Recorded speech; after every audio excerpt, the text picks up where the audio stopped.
Good evening, District 4, and thank you for joining our Spring 2021 District 4 Town Hall.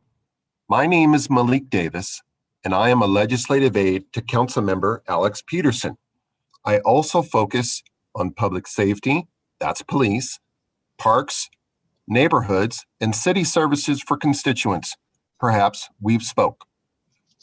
As you can see, tonight's agenda includes a brief presentation from our city's Human Service Department to discuss how the region will be addressing homelessness. We currently have nearly 210 people who have RSVP'd. Several have submitted questions, and we thank you for taking the time to send those. Our Human Services Department will join us in answering questions related to homelessness. Councilmember Pedersen will answer the questions you submitted regarding a variety of city government and District 4 issues, including public safety, transportation, affordable housing, economic recovery, and our city budget. Thank you again for joining us this evening. Councilmember Pedersen. Good evening, District 4. I'm City Councilmember Alex Pedersen, and I'm the council member for this district. Thank you for joining me and your District 4 neighbors tonight in what I hope will be an informative and helpful event. While I believe many of you are already very knowledgeable about our city government, I'd like to start this evening with a quick overview. Then we'll hear from our city's Human Services Department about addressing homelessness, and then we'll answer questions. First, let me take a moment to acknowledge how difficult the past year has been for so many people in our city and across our country. Even for those fortunate enough to get through the past year with their physical health, our city and our country have suffered through several extraordinary events: the COVID pandemic, the sudden recession with devastating job losses, a racial reckoning, and a stressful 2020 presidential election, followed by the riot and violent attack at the US Capitol building, threatening our very democracy. A lot of people have been through a lot. So I appreciate everyone's ongoing care for their own communities. Your being here tonight means a lot. I appreciate that even if there are disagreements, we're providing each other with grace and empathy. We are seeing many signs of hope and progress as more and more people get vaccinated. Together, we will get through these tumultuous times. And with that, let's do a quick overview. Next slide, please.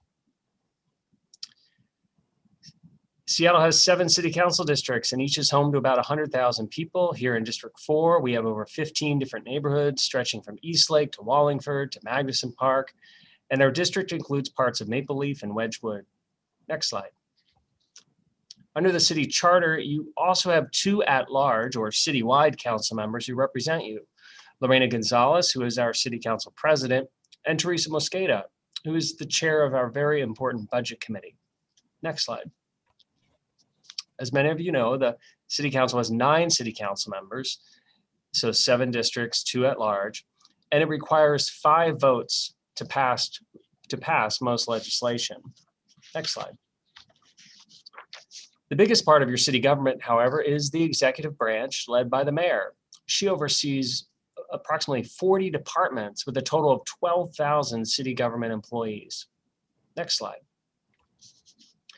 Each of the 9 council members chairs a committee and participates in several other committees. Here's a list of my committees, which you can find on my website as well. Next slide. The committee I chair is called Transportation and Utilities. It's basically an infrastructure committee that includes our Seattle Department of Transportation and both of our city-owned utilities, Seattle City Light, which provides everyone with reliable, affordable, and clean electricity, as well as Seattle Public Utilities, which delivers clean water, takes away wastewater and runoff, and disposes of solid waste, including recycling. My committee also includes technology, which is not only the computers for all the city government employees, but also external programs for the public, such as our long-term Internet for All action plan. Next slide. Our city budget is a key tool we use to address the priorities and challenges facing our city. Our city budget collects and spends approximately $6.5 billion, that's billion with a B, The $6.5 billion includes Seattle City Lights, Seattle Public Utilities, and transportation and other capital projects, as well as the $1.6 billion general fund that is more discretionary. Next slide. Here are the sources of revenue for our flexible general fund, which again is just a subset of our city's overall budget. You can see the mixture of revenue sources there. Next slide. Here is how we currently allocate those dollars. Public safety includes, that's the biggest chunk. It includes police department, our fire department, and our emergency operations center. Next slide. As we analyze our city budget, we want to keep an eye on the administration costs. As we can see, just comparing these 2 years, 2014 to our current budget, the administration costs have increased at a higher rate than the rest of the population. Next slide. One of the resources in working with my office is our website. We have a blog that has a lot of information in it. All of the e-newsletters that I send out are posted on the blog, and other blog posts about specific public policy statements that I make, key votes, explaining key votes. There are lots of links to websites and documents in the blog. You can use the search bar there to just search a topic you're interested in, and several different posts will pop up for you. Next slide. When you want to access city services, there are lots of options. One is calling the customer service bureau, and they will route your call to the department that can help you. If you've got a smartphone, you can also download the Find It, Fix It app. And then you can just call our office or email our office, and we can direct you. The last slide will have our phone number. And oh yeah, please go to the next slide. Thank you.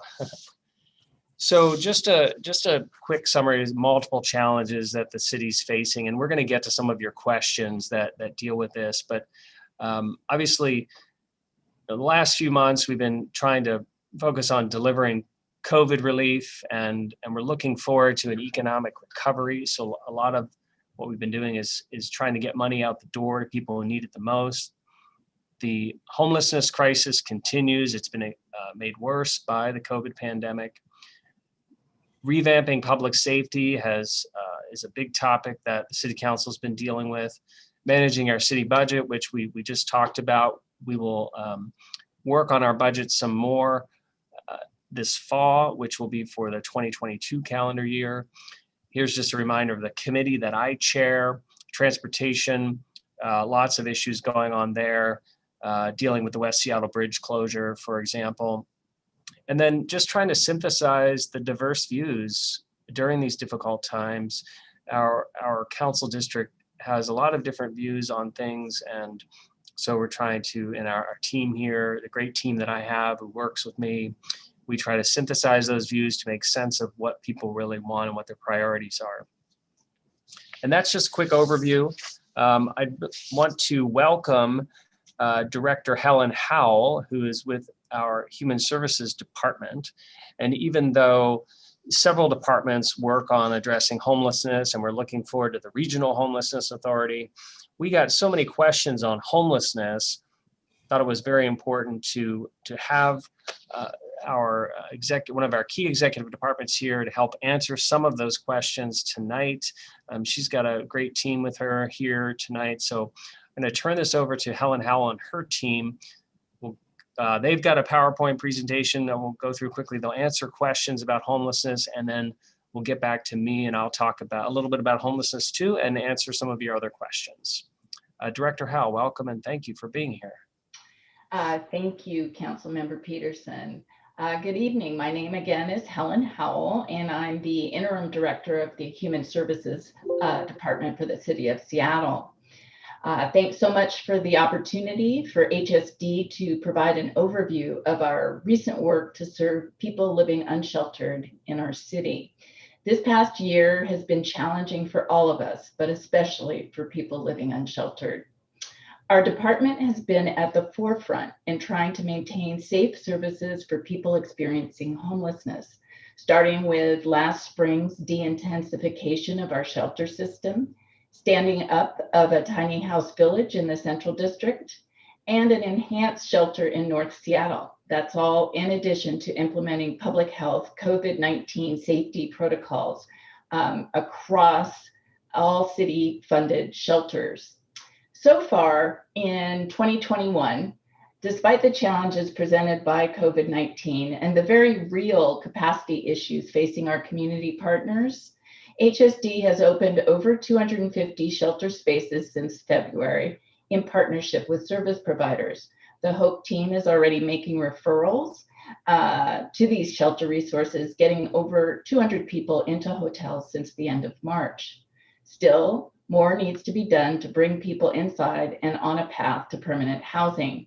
Our presentation this evening will also include future projects that HSD is working on this year. First, I'd like to introduce HSD staff here with me today. If you can turn on your cameras and quickly say hello, I think they'll be able to see you. Tess Colby is our interim deputy director of HSD. She oversees all things relating to homelessness at HSD. Tess, you want to just say hello? And then Tara Beck, interim director of the HOPE team, and that's the group that coordinates outreach conducted by nonprofit providers. And then Diana Salazar, who is the director of the Homelessness Strategy and Investments Division, which is responsible for funding, planning, standing up, and overseeing the city's sheltering programs. Second slide, please. Also, just for context, please note that the city's Human Services Department works on more than homelessness. HSD's mission is to connect people with resources and solutions during times of need so we can all live, learn, work, and take part in strong, healthy communities. We are a funder, a convener, and a direct services provider. HSD invests in nearly 150 community-based organizations and programs that support our Seattle neighbors and communities each year. And the services include youth employment training, homeless shelters, senior congregate meal programs, food banks, and gender-based violence shelter and housing. The programs HSD funds serve older adults, adults with disabilities, youth and young adults, survivors of gender-based violence, and people experiencing homelessness. Councilmember Pedersen invited us here today to discuss homelessness response. And our Deputy Director, Tess Colby, will lead the discussion of both the HOPE team and new shelter resources. Tess? Thank you, Director Howell. Good evening. Let's see. Let's move to the next slide, please. Thank you. Good evening. I'm Tess Colby, the Interim Deputy Director overseeing homelessness response at HSD. HSD manages two parts of the city's homelessness response. First is the HOPE team, an HSD-led team that coordinates outreach by city contracted providers to unsheltered people living in encampments across the city. And HSD also manages investments in the homelessness response programs. These are shelters, tiny house villages, housing programs, and homelessness prevention. Overall, the city funds more than 2,400 shelter beds. They serve more than 8,000 households annually. HSD is focused on standing up new shelter resources funded by the mayor and council in the 2021 budget. Thanks to Councilmember Pedersen for your leadership and support on championing these investments. In March, the city opened 2 hotel-based shelters with 197 units. These programs are currently serving 200 persons and are connected to permanent housing options so they can serve as a bridge to permanent housing. The HOPE team partners with outreach providers to refer people into the hotel from sites all across the city, including parks. This summer, we'll also open 3 tiny house villages with approximately 120 new units. This includes Rosie's Tiny Home Village in this district, in the University District.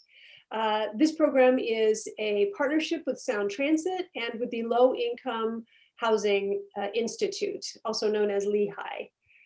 We anticipate opening all of the villages in June. In February, the city also invested in a new 60-bed shelter focused on providing enhanced services to women experiencing homelessness.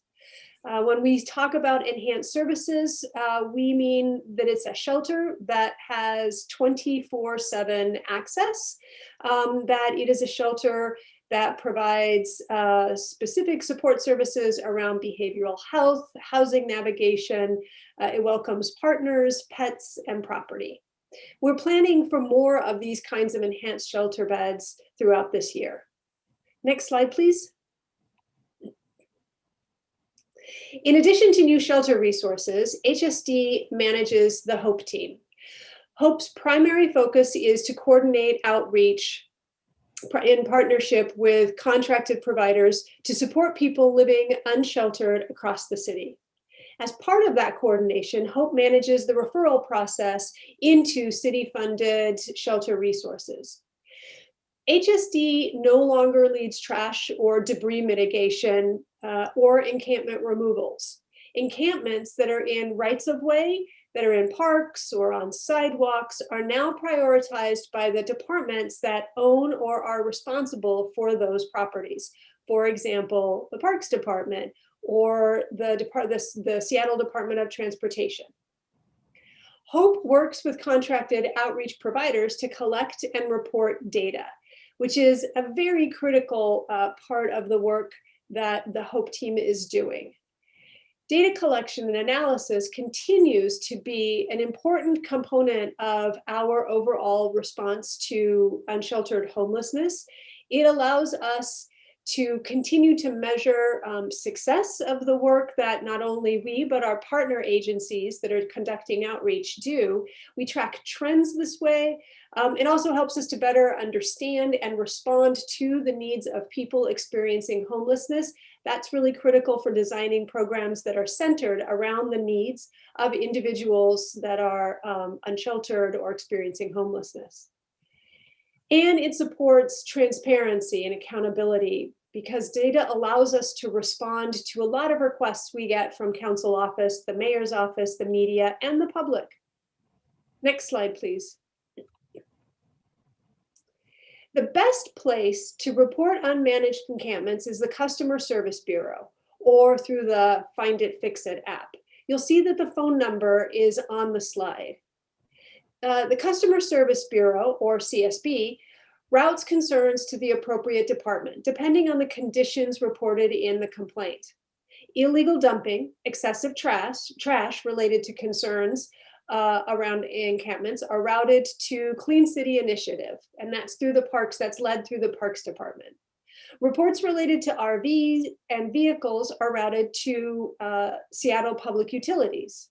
And any concerns about individuals who are experiencing homelessness are routed to the HOPE team. As I'm sure you've experienced, the HOPE team does not have the full capacity to visit every site reported.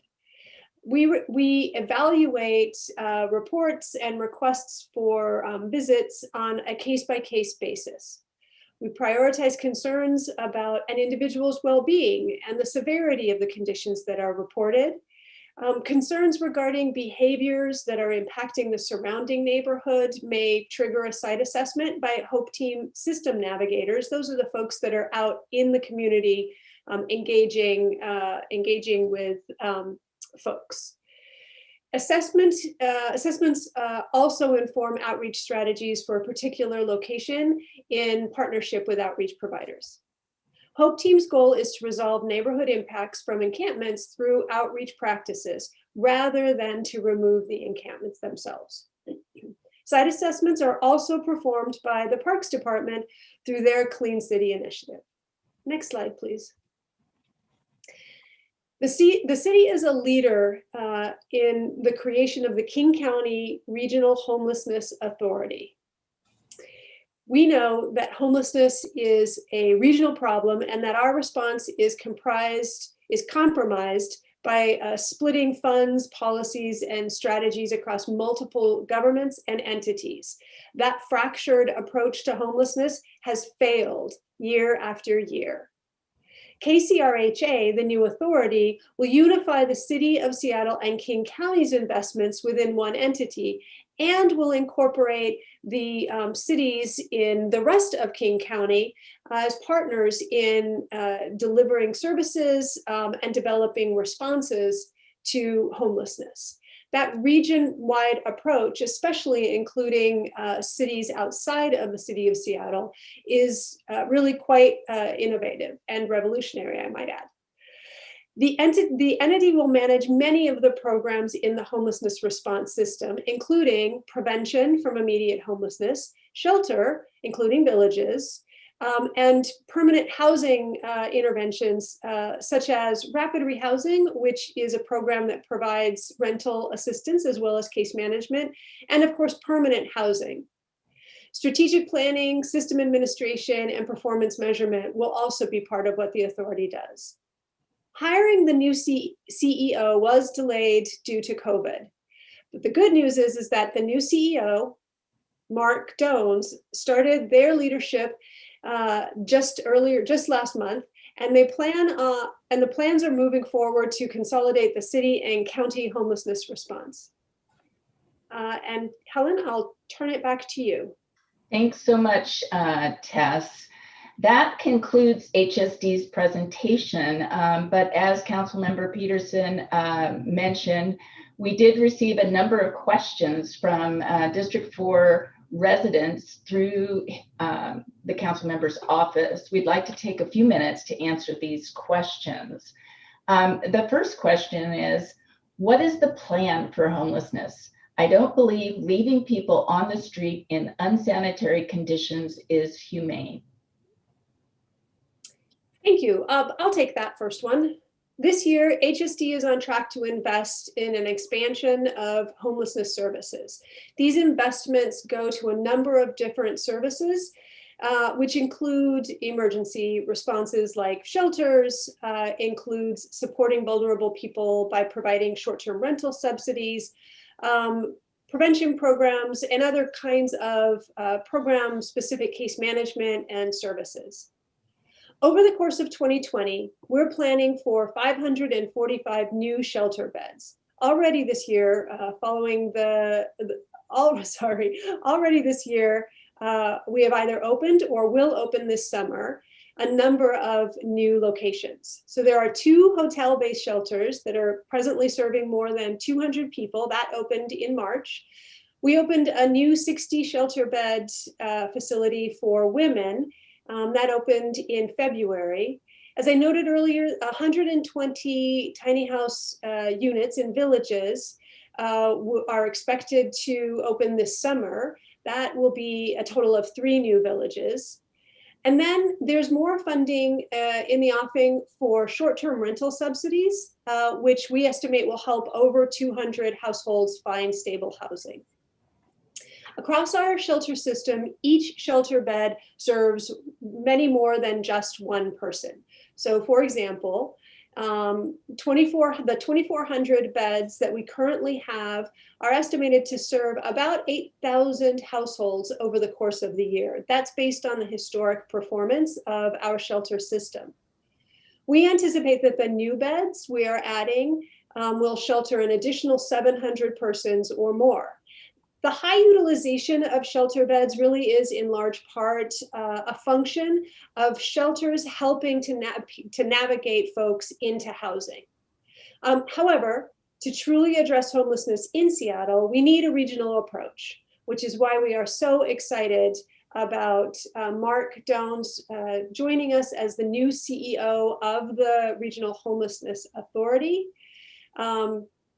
Although, aligning the resources and programs will be a huge shift for the better in creating long-term strategies to serve vulnerable people across our region. Thanks, Tess. Next question is, what concrete steps are we taking to get people off the streets, yet ensure they have services and are treated with compassion? Tara? Yeah, I think one of the most impactful steps that we're taking as a city is to help many people move indoors and out of homelessness. And that's part of the 2021 budget process. And the city is in the process of standing up hundreds of more shelter beds, including a tiny house village in the University District. The really nice thing about being able to help people come inside in collaboration with our outreach providers is the opportunity for people to move out of homelessness and into a permanent housing situation. And all of the shelter spaces that the city is standing up do have wraparound services attached that will make it possible for people to exit homelessness. I think one of the other really nice things about the work that's happening in 2021 is the new opportunities for partnership that the HOPE team has with our city's contracted outreach providers. And we are working closely with our providers to meet the needs of people in encampments across the city. And we're doing that work in new and innovative ways. And I'm particularly excited about that. Thanks, Tara. Next question. The camp at Olga Park is very close to residential units and has had an impact on the health and safety of residents in the neighborhood, including those in the camp. How do we get the encampment at Olga Park cleaned up and removed? Yeah, thanks for raising this question. The HOPE team and our outreach providers are aware of the challenges happening at Olga Park, including the recent fire at this site. And the HOPE team did a needs assessment, really looking at the in-depth needs of the people at the site at the end of April. And we've been in regular communication with our outreach providers as well as our other city department providers about how to support this location. And as Tess mentioned earlier in the presentation, HSD only provides outreach services to encampments. We don't make the determination of whether or not an encampment in a park or right-of-way needs to be removed. So we are continuing to partner with our outreach providers, to be in close contact with other city departments, the property holding departments who would make that decision about removal, and supporting as best we can to help remedy that solution, not only for the neighborhood, but also to really help the people that are at that location. Thanks, Tara. Tess, I believe this one's for you. Can you tell why we've seen such a dramatic increase in homelessness in our area? Yeah, thank you. This is an important question. Visible homelessness has definitely become more apparent over the last year, and it has so across the country. Our sister cities up and down the coast are identifying exactly the same phenomenon. Really, the economic impact of the pandemic has been a big driver in the increased rates of homelessness that we see on our streets. That has a lot to do with the fact that services and places of respite that folks experiencing homelessness might otherwise be able to seek have closed or become much more difficult to access. And so we know that that folks are definitely more visible. Folks are also tend to stay in place during COVID. Like all of us, there's a culture now of sheltering in place, if you will. Our department has been really at the forefront of trying to maintain safe spaces for people, mostly in our shelter system. Starting last spring when we first started to de-intensify our shelter system. And really what I mean by that is we took shelters that were really much more densely populated, and we helped providers to identify safer spaces for folks during the pandemic, trying to achieve that social distancing that we all are trying to abide by, so to speak. And we spent quite a bit of time working with shelters to make sure that folks who are in shelter will be safe. I will say the fruit of that labor is we've had a very, very low positive rate in the number of folks contracting COVID in shelters. So far in 2021, Despite all of those challenges that we know we've all been facing with COVID, and as has been mentioned previously, the very real capacity constraints that our providers are facing, our community partners are facing, we still have been able to open over 250 shelter spaces. This includes the new opening of Rosie's Tiny House Village. As I noted earlier, we are not resting on any laurels and are planning many more new opportunities through the rest of this year. Thanks. Thanks, Tess. Next question, I believe is for you, Diana. Are tiny houses part of how we need to address the homelessness crisis? If so, how will we successfully move beyond them to permanent housing? Yes, thank you, Director Howell, and good evening. In case you missed the introductions at the top of this town hall, I'd like to reintroduce myself. My name is Diana Salazar, Director of Homeless Strategy and Investment Division. So Helen, that's a great question. Tiny homes are part of the city and HSD's approach to providing non-congregate shelter options. They are highly sought after by individuals because they provide wraparound services, they provide safety, case management, and they provide referrals and connections to behavioral health and other services. We currently fund 298 tiny house villages across the city of Seattle. And as mentioned earlier by Deputy Director Colby, we are in process of opening 120 units this summer. And we have plans of exploring potentially opening up more villages after we open up the 3. We deeply appreciate Councilmember Pedersen's support to opening Rosie's Tiny House Village in District 4 later this summer. With all city investments, including tiny homes and all their enhanced shelter options, the goal is always to get individuals who are experiencing homeless into shelter, stabilize them, and get them on a pathway to housing via case management and individual support. New permanent housing units are slated to come online in the second half of this year.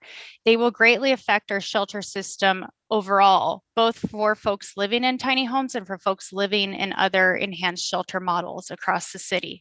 There is a great deal of work that we have done in our departments and partnerships with our providers who are our unicorns who are day in and day out working hard to support the individuals. However, we have a lot more work.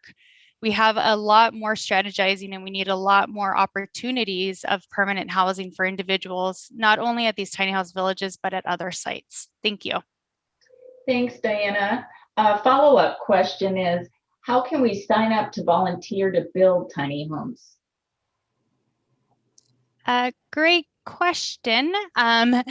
We have Josh Castle, who is our partner over at Lehigh, and I will spell his email slowly because I'm unable to drop information in the chat. So he can be contacted directly for volunteer opportunities. Again, his name is Josh Castle, and his email is josh.castle@lihi.org. And again, that's Josh Castle. Shoot him an email and he will give you all the details.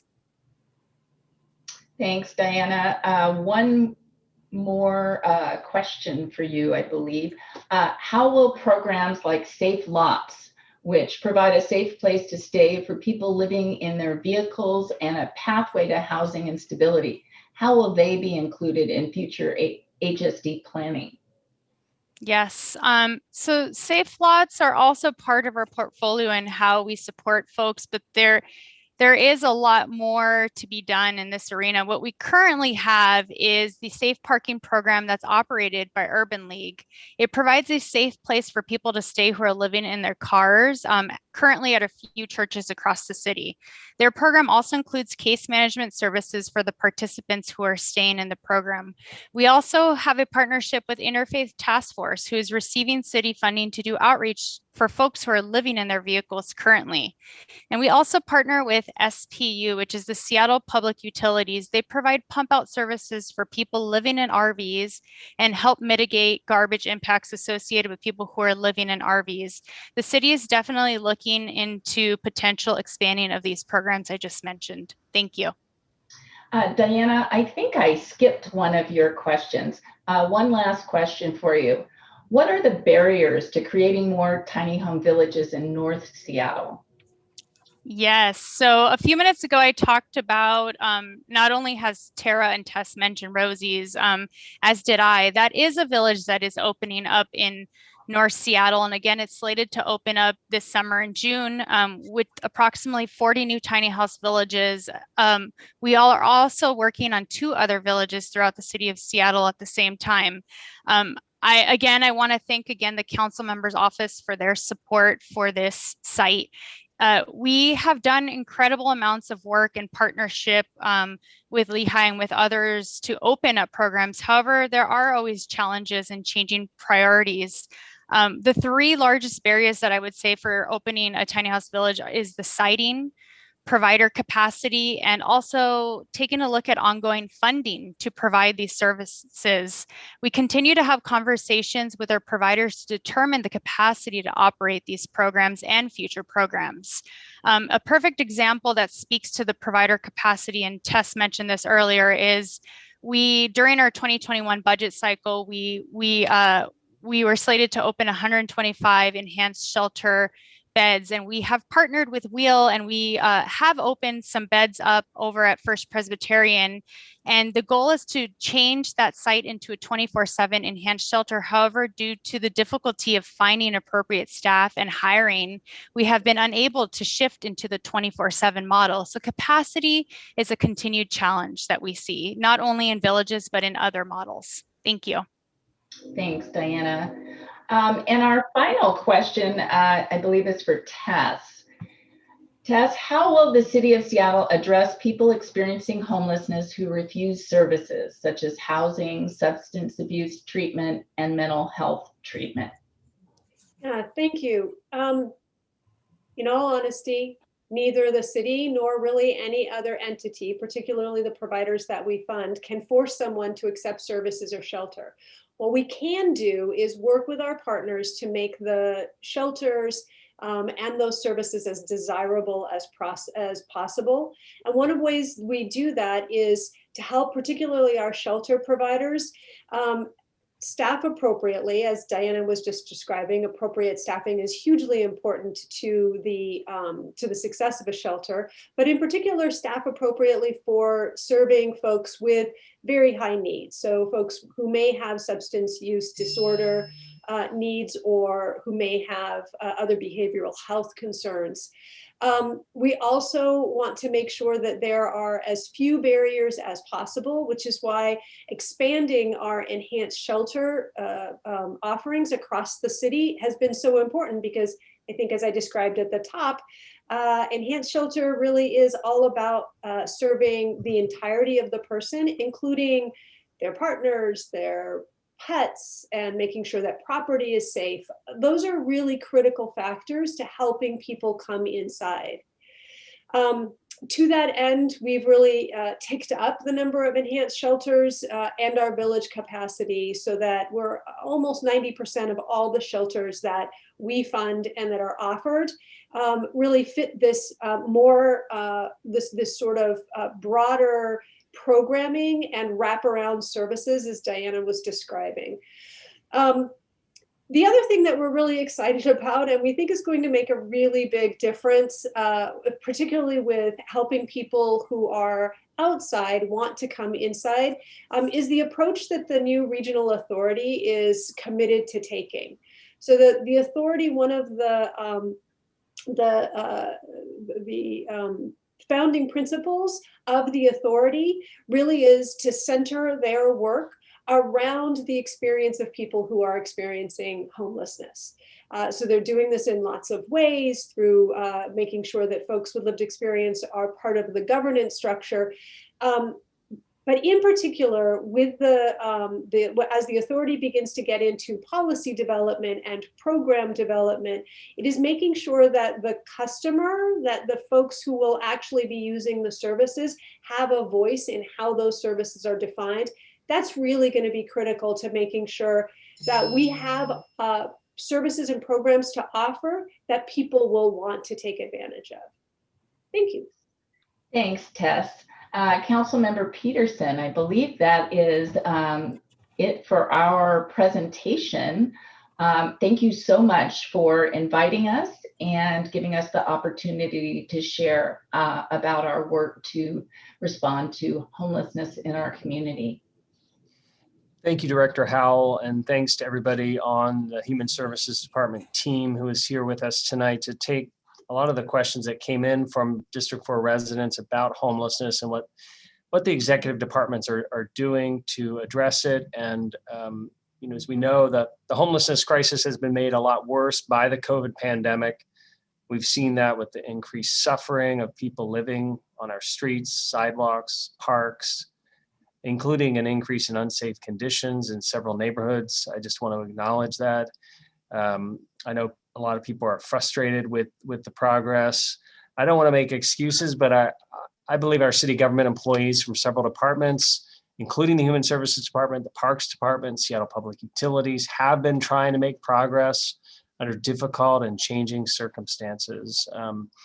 The department probably couldn't say this, but I can. As many of you know, a majority of the city council last year dismantled the city's previous model, the navigation team that had engaged with unauthorized encampments. And rather than refining and retooling that team, a majority of council members, they disbanded it without a concrete replacement ready to go. Now the new strategy ramping up is the so-called HOPE team that was explained here, and where the outreach is contracted out to private nonprofits. And I'm hopeful that will work. We need to see whether the new model can do better than the navigation team, and we'll be looking at the data to demonstrate that. But again, COVID has made things worse, and with the vaccines coming through quicker than expected, we're hoping that we can see more progress here. And with all the resources that have been devoted to this by the city council and the mayor, and all the work that's being done this summer at the tiny home village in our district, for example, but also the shelter surge that has occurred recently with the opening of hotels. I'm very hopeful that we're going to see things getting better for people living outside by bringing them inside and providing them the services that they need indoors. Thank you again to the team at HSD, and Malik, I think you've got some questions for me from our constituents. That is right. Thank you again, HSD. They really did tackle a lot of the questions that I field via email and conversations with District 4 constituents. So thank you again for tackling a lot of those hard questions.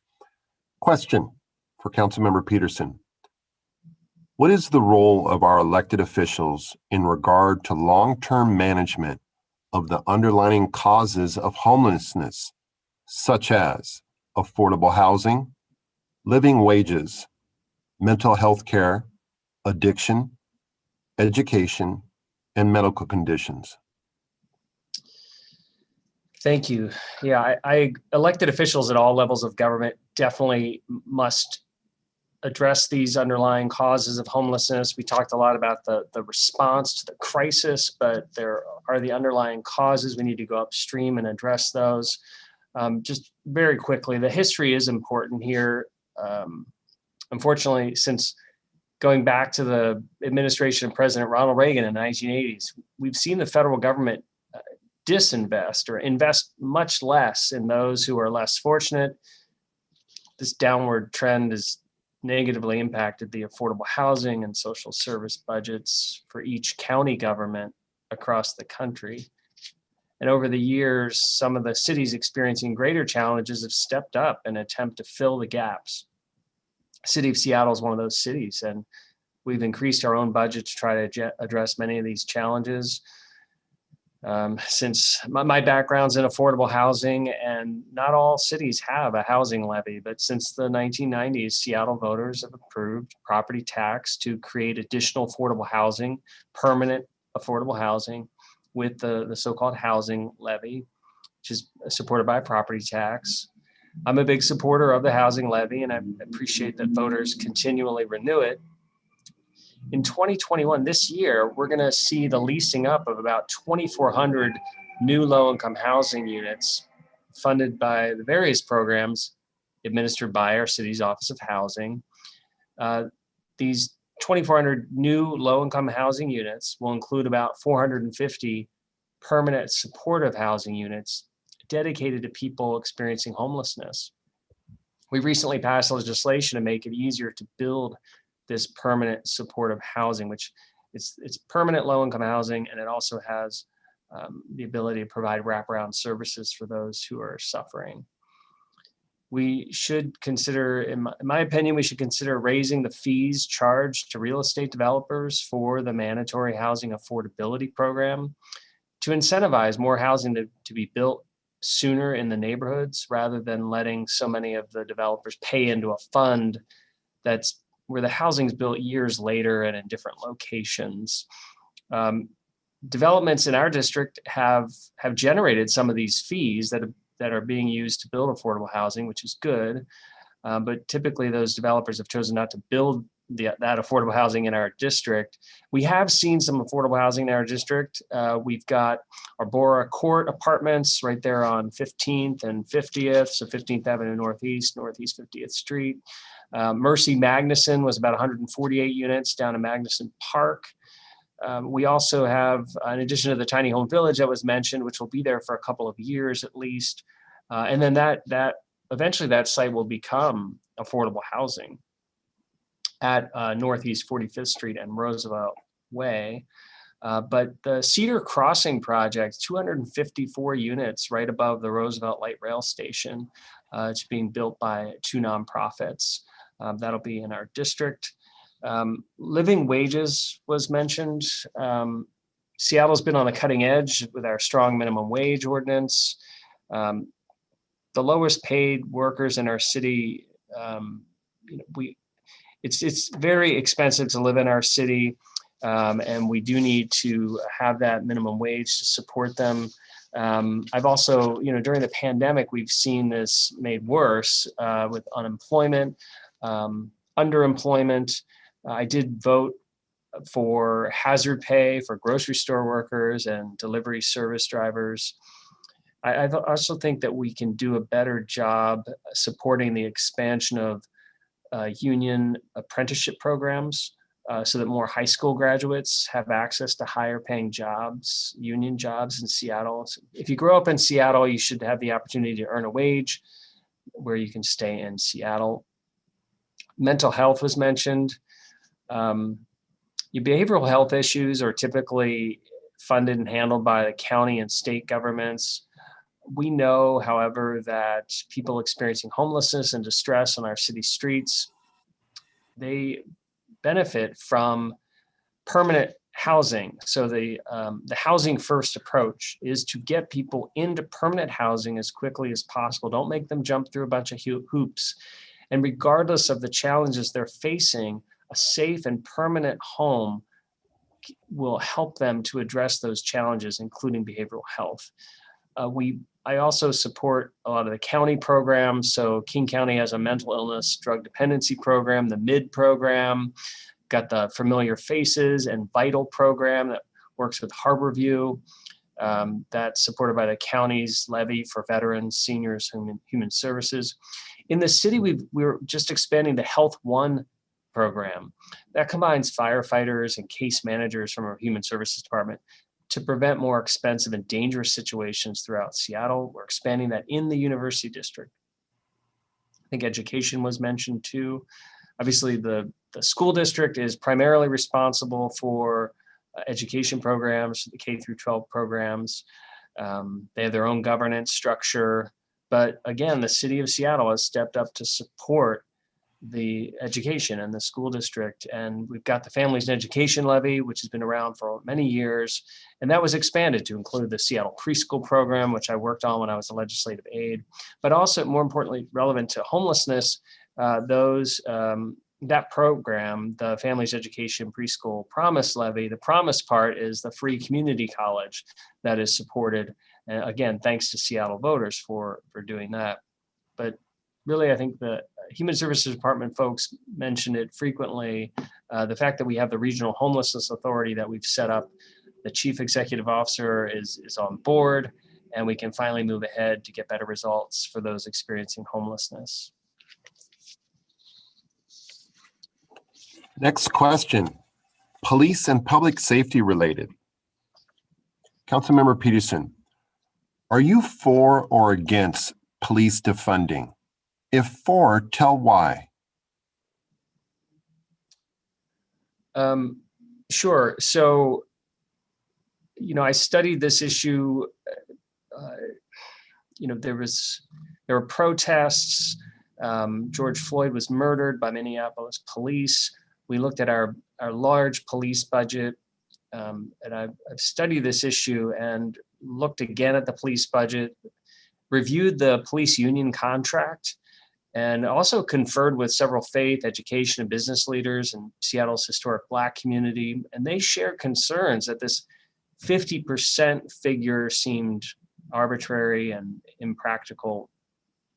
There were no alternatives yet in place. So I did not pledge to defund our Seattle Police Department by 50%. We did take budget actions, though, that did cut about 20% from the police budget. But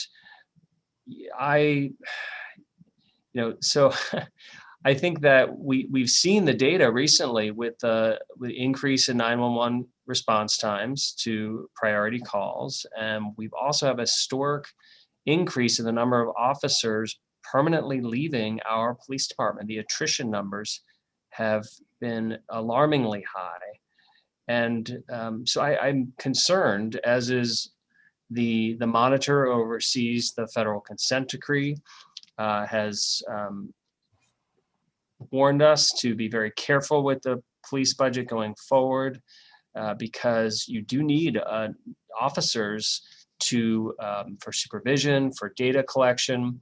You need them to implement the reforms and to have proper training, to be properly staffed. So I am not in support of additional cuts at this time. I also think we need to do more at other levels of government, as in addition to what we're doing here in Seattle. So there is a Senate bill that did not advance in this session this spring, Senate Bill 5134 I support, which would end the very complex arbitration process that allows police officers who are accused of misconduct to delay and avoid getting to the bottom of what happened. I think we need to get rid of that arbitration for people who have a license to kill. At the federal level, there's a new push for the George Floyd Justice and Policing Act. I sponsored a resolution encouraging the passage of that at the federal level, because that would get rid of qualified immunity for police officers. I think we're going to talk more about, I hope we talk more about the police contract. I think that the police contract is the key to reform, to continue with the reforms, but also to save money and get rid of some of the unfairness and lack of justice that's structurally there in our police department. We need to reform the police contract. Councilmember Pedersen, how can we achieve a transformation of policing without experiencing a police staffing crisis? Is there funding available to develop the mental health and addiction programs before the city takes more money from the police? Yeah, so as we talked about a little bit, the police department is experiencing high levels of attrition with officers leaving. We are seeing some of the data about 911 response times showing that it's taking longer for officers to respond. The police union contract dictates a lot of the issues that we're seeing here. It's an unjust document. It's inflexible. It's also expensive. So if we reform that if we redo the police contract, which expired several months ago, by the way, that needs to be redone in a fair way so that officers are compensated fairly for the jobs that they do, but also removing some of the, it's very loosely how overtime is defined. It's defined so that a lot of different things are overtime, which may not normally be considered overtime. There are expensive benefits that are provided that aren't provided to other unions.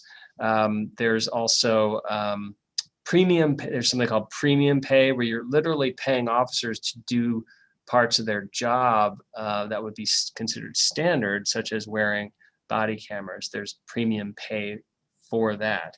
So it's an expensive contract. And so if we were to revamp the contract, not only would you deal with some of these issues like the arbitration, the complex arbitration system, which is a barrier to delivering that justice, but also you would save money that could be, you could end up saving money for some of these other programs, like sending mental health professionals in certain cases to certain mental health crises. And you could end up having the number of officers you need, but also the dollars that you need for other alternative programs when they are appropriate. Okay, another public safety question. It looks like it's probably from some UW parents. With the loss of SPD foot patrols and the removal of the SPD community officer, along with the increased homeless population, how are you ensuring the safety of District 4 residents, especially the thousands of young college students in your district? Yes, as we know, University of Washington, it's in the heart of our district, and a lot of parents have reached out to share concerns about public safety in the University District neighborhood. I've spoken with the president of the university. We have a shared goal in ensuring public safety at a practical level. The police department and the University of Washington Police Department have a longstanding memorandum of understanding regarding how they coordinate their responses. But there is this police staffing crisis that we've seen at the city with the officers leaving, 200 officers leaving. The chief of police decided to redeploy the community policing officers and bike patrol, to redeploy them to the regular 911 patrols, which are very reactive. And this pulls folks away from the crime prevention element and investigation element that is so important to overall public safety. So I've been asking the Dirk administration to refill a civilian position. It's a crime prevention coordinator position. We funded this in the budget, but the position needs to be refilled. This is in North Seattle, which is the largest geographic area covered by our police department. We need the crime prevention coordinators. That would help a lot. And then we need to stop the attrition of officers so that we can then get those community policing officers back to their regular crime prevention role. We talked a little bit about Health One, the Health One mobile team, which is those firefighters and those human services social workers. They are going to be deployed in the U District, which will help deal with a lot of the behavioral health crises that we're seeing in the University District to help people who are in crisis. And I want to give a shout out in the University District. We have a very active group of concerned small businesses who work together to promote the University District, and they provide additional cleaning services. They're part of what we call the Business Improvement Area, BIA. They're managed by a nonprofit organization called the U District Partnership, which recently revised their, they were renewed. I helped to lead that renewal here at the City Council. They've hired a new executive director. And again, they share a concern about public safety. And so we've got an effective ally on the ground in the neighborhood as well. Transportation related question, as the chair of the Transportation and Utilities Committee. Why are you proposing to shift funding from the vehicle license fee away from multimodal transportation and safety projects, including pedestrian and bike projects, into car bridge funding, ignoring the outreach and engagement work that SDOT did? Thank you for that question. Many of you have probably been reading about this in the media because the council's been working on this. Fortunately, I think we can do all of the above to address our city's various transportation needs. I think We want an overall transportation budget that balances the many needs that we have for safety, mobility, and the environment. And SDOT, it's important, the Seattle Department of Transportation, SDOT, they've got a budget of approximately $700 million a year. And this is in addition to the budgets of Sound Transit and King County Metro, which runs the bus system. And for our city transportation budget, SDOT has a lot of needs to address, and Seattle voters have helped out by passing the so-called Move Seattle levy, which is over $900 million over 9 years.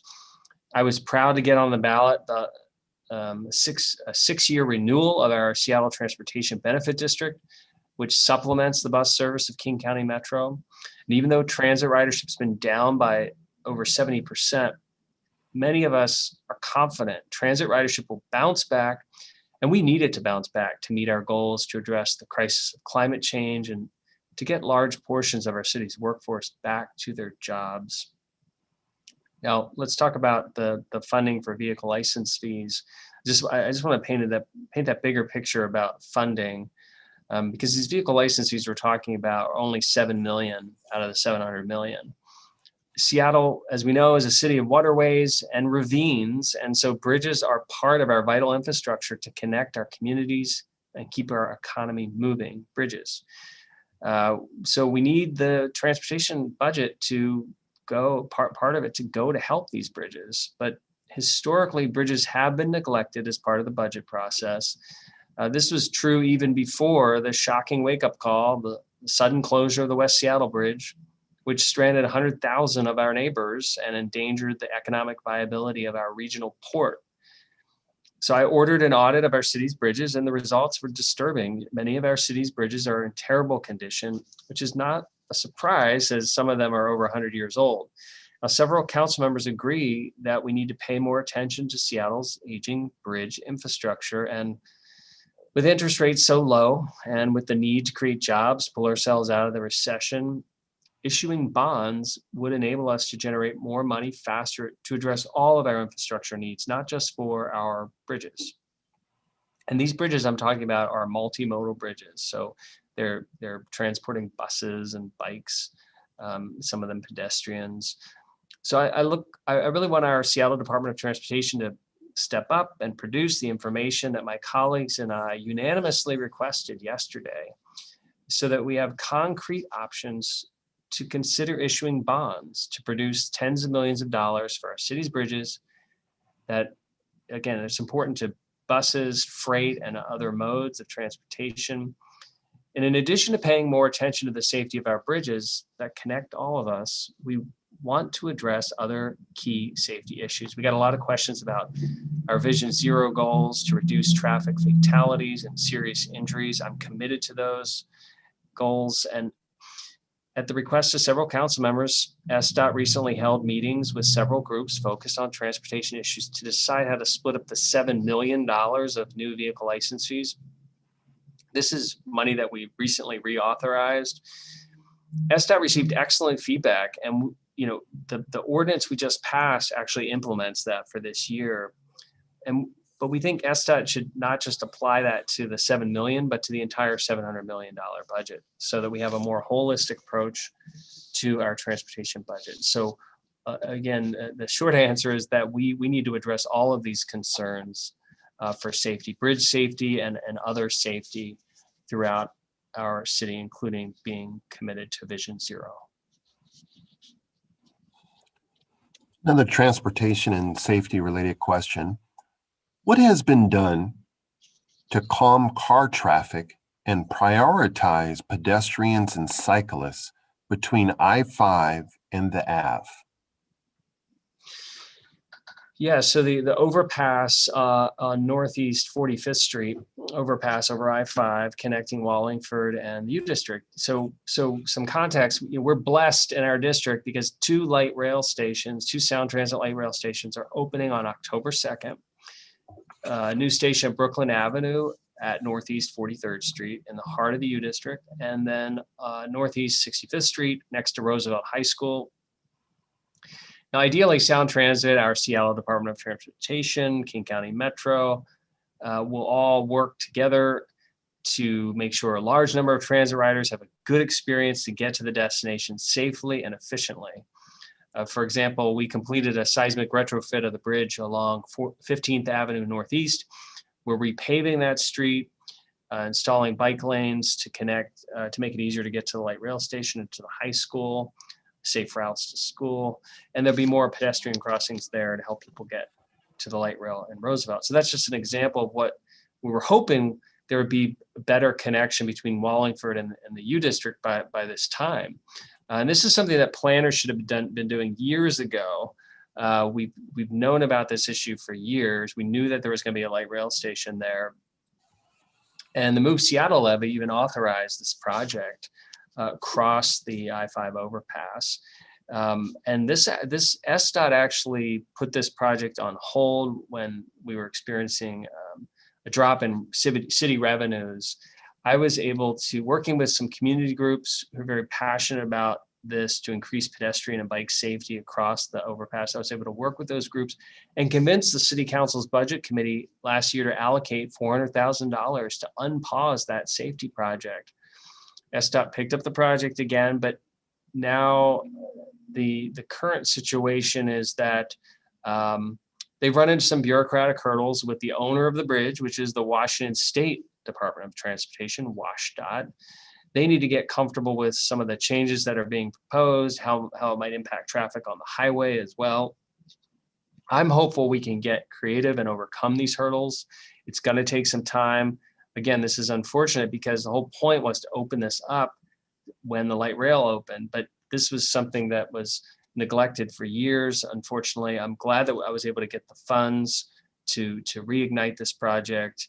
I encourage people who support this project, this overpass, to contact SDOT and WashDOT to get them to be creative, to keep it on their radar screen, to prod them to get this project done. There will be some other pedestrian safety improvements, I think, at both ends of the bridge, 5th Avenue Northeast and 7th Avenue Northeast.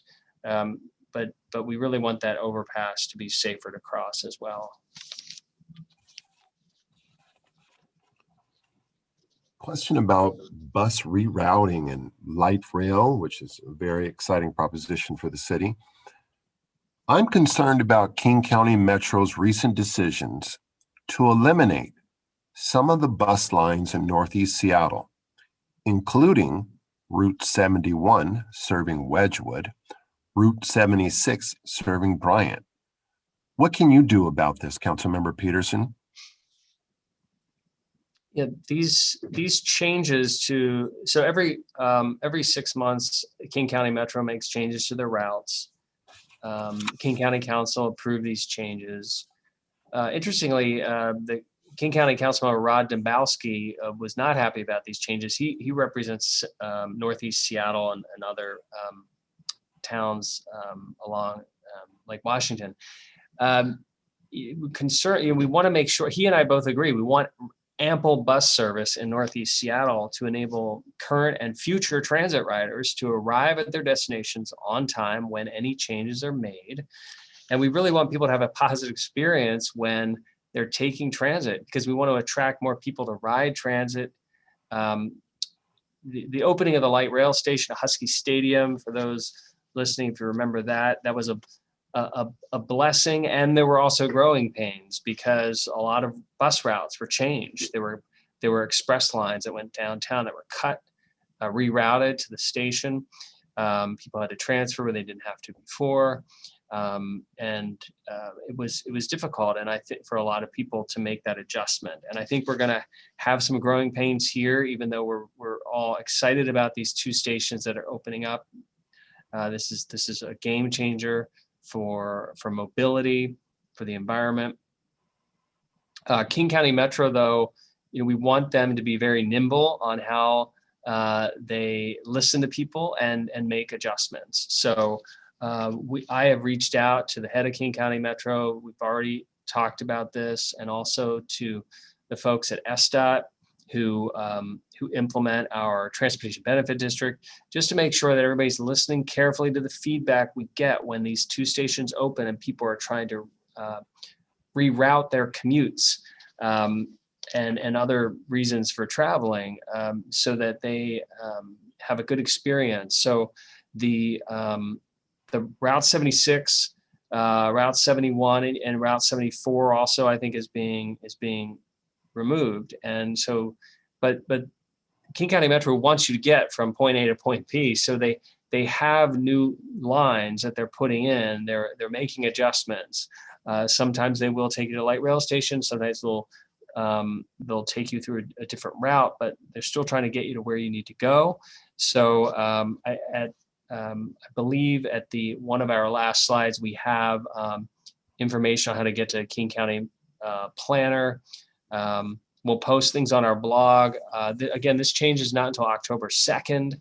But if you feel, or if you're hearing or read your line is getting cut or changed, don't panic yet. King County Metro wants to take care of you and connect you to Sound Transit or get you to where you need to go. But there may be changes. And so we want to collect that feedback from folks and make adjustments, because we want transit to be a success. Again, these new stations are a blessing. We're going to make them work. And we're going to work closely with King County Metro. Thank you. A land use related question, Councilmember Pedersen.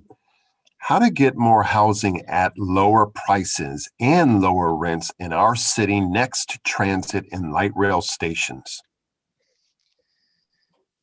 Sure. I believe all city council members support transit-oriented development. We want to build more housing and density near the frequent transit. There's several ways that we can do that.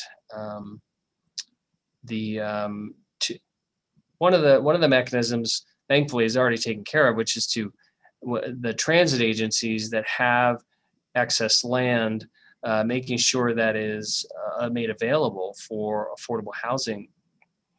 And thankfully, our state legislature, Frank Chop and others, helped to implement this tool. So transit agencies are now, like Sound Transit's, now required to contribute surplus land to support the development of affordable housing.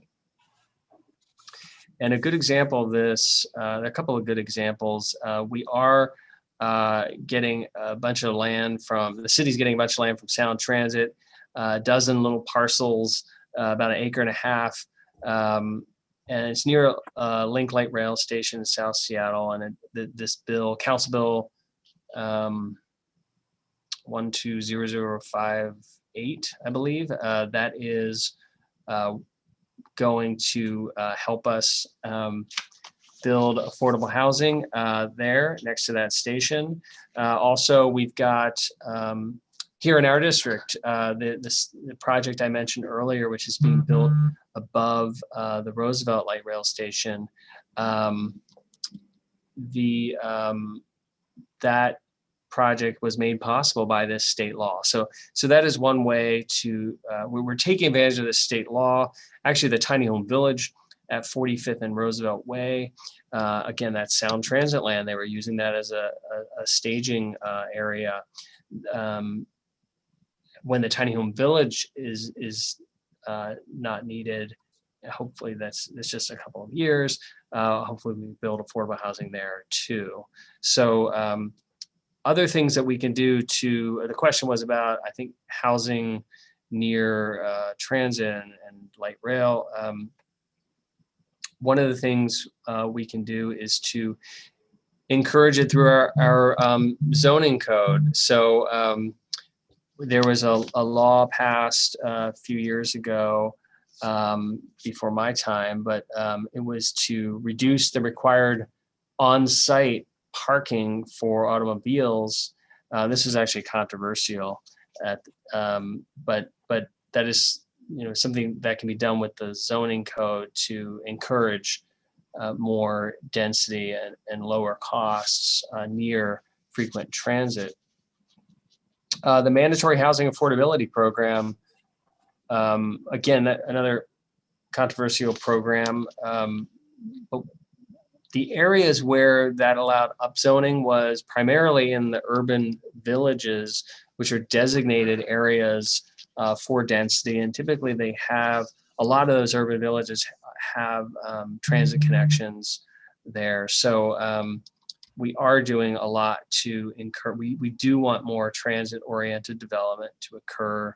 We've got the state law, we've got the local laws to do that. And I think we'll continue to look for ways to do that. I think I mentioned before the idea of increasing those mandatory housing affordability fees that real estate developers pay. This would also be controversial, but having them, if those fees are increased, that will encourage them to build that affordable housing right there on site in that urban village, rather than writing a check and it being built a couple of years later. I think that's all I got for that one. Question regarding economic development. What type of assistance can the city provide to small businesses that have been hurt during the pandemic? Yeah, so the COVID pandemic economic relief has been a major theme of the city council. I think that, you know, you read a lot about disagreements. There are a lot of disagreements among city council members about how to approach things, and we all are bringing different experiences to the table, different ideas. We have different constituents, and I think everybody's well-intended. I know everybody's well-intentioned in what we're trying to do, and but there's a lot of agreement actually on COVID relief and helping small businesses, providing rental assistance as well. But regarding small businesses, our Office of Economic Development has really tried to step up during this pandemic. You know, before the pandemic, Seattle didn't really have much trouble attracting new businesses and retaining new businesses, and Office of Economic Development didn't have to fight for that as much as other cities would have to, because Seattle was so popular. But with the pandemic and small businesses suffering so much, OED, Office of Economic Development in the city, has really stepped up to get assistance out the door, being creative and using city funds, but also helping people access the federal dollars, the so-called PPP grants, through the Small Business Administration. I would say that if you are a small business owner and you're listening in, really what you want to do is just reach out to OED. Their number is 684. So it's area code 206-684-8090. Again, 206-684-8090. And then you can email them at oed@seattle.gov. That stands for Office of Economic Development. They will connect you to the program that you may need for whatever your needs are. And it's important to reach out to them. They want to help small businesses. We want small businesses to recover, rehire their workers, and stay in our city. It's what makes our city special, or the small businesses that we have, especially in our neighborhood business districts. Shall we take another question, council member? Yeah, please. So a preface that a number of neighbors who I've been in conversations with in different parts of the district are really sensitive to the concerns around homelessness encampments. And although the Human Services Department has addressed this, people are asking for a council member. Some unauthorized homeless encampments are located very close to residential units in the neighborhoods. Some even the source of dangerous fires, fights, loud gatherings at night, and other problems. This is having an impact on health and safety of residents of the neighborhoods near Ravenna Park, Olga Park, Callan Park, and now even Magnuson. How is the city addressing these types of unauthorized camps in District 4? Sure. I want to echo a little bit about what the Human Services Department said, but also add my own take to this, since folks are asking me about it. they want to know what I think about this. Again, the homelessness crisis has been made worse by the COVID pandemic. We've seen that in a number of different ways. There was guidance issued by the U.S. Centers for Disease Control advising that local governments not disturb encampments because we needed the social distancing to keep people safe. They're outside. And wanted to, with the social distancing, that also created an issue with our existing shelter system, where what we call congregate shelter, where people are congregating together. Not only the mats on the floor type model, which isn't very effective to getting people services and housing they need, but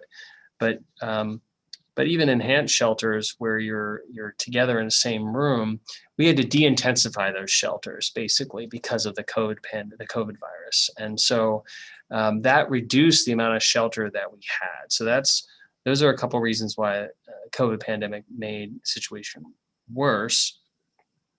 And we felt the brunt in Seattle because frankly, other cities in King County are not doing their fair share to help their own residents who are experiencing homelessness. And this is why I think the Regional Homelessness Authority has been mentioned so much, is because this is a regional problem.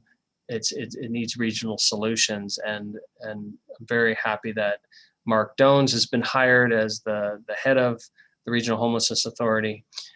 So that we can get other cities to step up and do their fair share. We do have unauthorized encampments throughout District 4. There have been dangerous activities. You mentioned uncontrolled fires. That continues to be a major concern. It is a concern of the executive departments. We had HSD here. I think they referenced that a bit. Safety should be a key priority. And this is safety for people in the encampments. This is safety for people in the surrounding neighborhoods. If you do have legitimate safety concerns, life safety concerns, you still call 911 for life-threatening incidents. The Durkan administration has been creating what they call a surge in shelter. And it took them a little bit longer than people had hoped to get certain hotel space. This is non-congregate shelter. You've got your own room. And these hotels, 3 or 4 hotels are now online. So people are the outreach is occurring. People are being connected to these services. Tiny home villages, it was mentioned that they're very popular among individuals experiencing homelessness. I was a skeptic of tiny home villages. I was worried that they weren't connecting people to permanent housing. I think it really requires robust case management. You have to have experienced case managers on site. We will have that at the what we're calling the Rosie Village in the U District, so that we can, so hopefully when that village opens, you'll see some of the people experiencing homelessness in our district will be able to go to that village. Technically, they do have to go through a central system, the Homelessness Management Information System, HMIS, which is required by the U.S. Department of Housing and Urban Development. They do have to go through that central system, but we are adding capacity by having that tiny home village in our district, so that should help. When there are fires, that is an additional serious concern. I don't know if you folks remember, there was a fire under the University Bridge near the Burke-Gilman Trail, and that potentially could have impacted the structural integrity of that bridge. The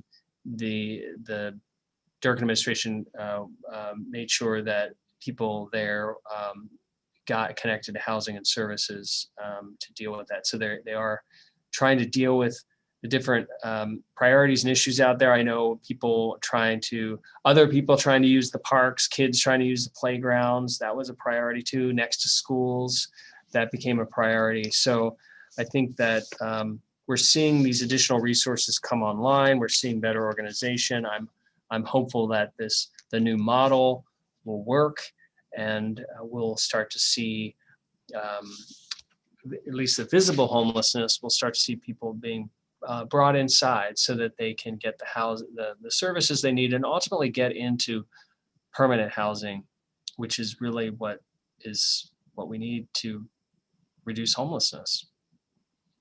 Thank you for that question. And I really want to thank everybody who's still listening. I hope that we addressed your questions. And I hope that was helpful to have the Human Services Department here to talk about homelessness. This last slide here, I mean, you can always contact our office. I want to point out a couple of key events coming up this year. The mayor submits her budget proposal to the city council in the end of September, and then we have a couple of months to work through that, and that'll fund everything for the year 2022. And then I mentioned the light rail stations opening up October 2nd. That's very exciting.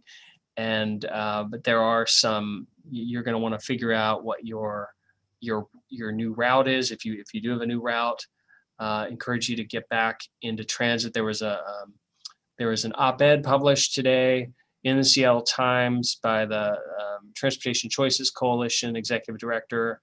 I thought that was helpful to point out the benefits to getting back onto transit if you are a transit rider. Transit will be there ready when you're ready. So again, thank you everybody for joining us tonight.